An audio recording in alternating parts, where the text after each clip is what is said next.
was spreading the word that rock and roll was the devil's music, and if you play records backwards mixed in amongst the gibberish, you could hear extra messages that were supposedly demons speaking to you.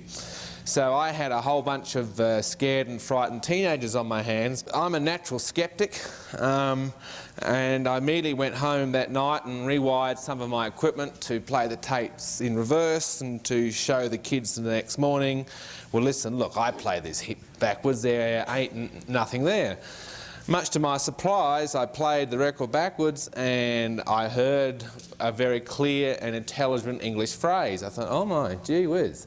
I ran it back again and there it was. I went and called one of my friends and asked him over to see me, asked him to come over and played it in reverse without telling him what to hear, and he also heard the same thing. I checked the soundtrack for intentional insertions. This track has been manipulated with, was the obvious thing that first came to my mind.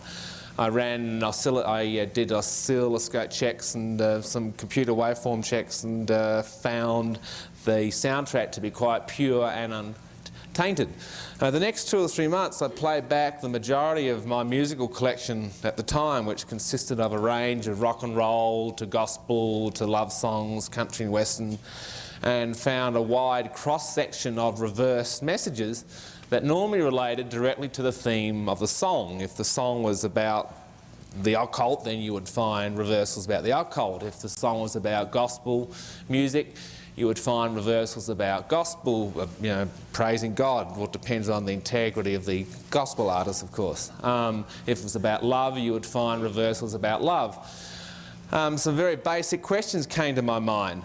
It was obvious that there was no intentional manipulation. These reverse phrases were occurring as a direct result of the way the speaker or the singer at the time was constructing his sounds of speech. In other words, the peculiar phonetic rhythms and patterns to his voice.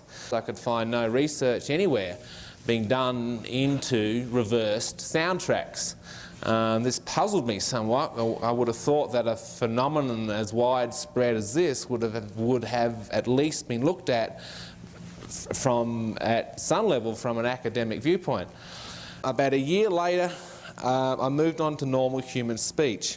I remember the night quite well, and we had a few people over and someone said to me, well listen David, why don't we record our room conversation and play it in reverse? And then my reaction was, get out of here, play a conversation backwards.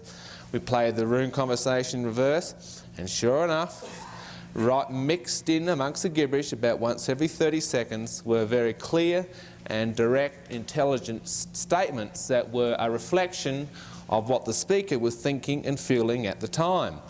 It seemed to me impossible that we could speak in such a way that we're delivering 2 messages simultaneously. And for the next 2 or 3 years I spent thousands of hours analysing tapes, finding cross-references and patterns, and by the time 1987 came around, I had really discovered so many common factors to this whole phenomenon that there had to be something real to it.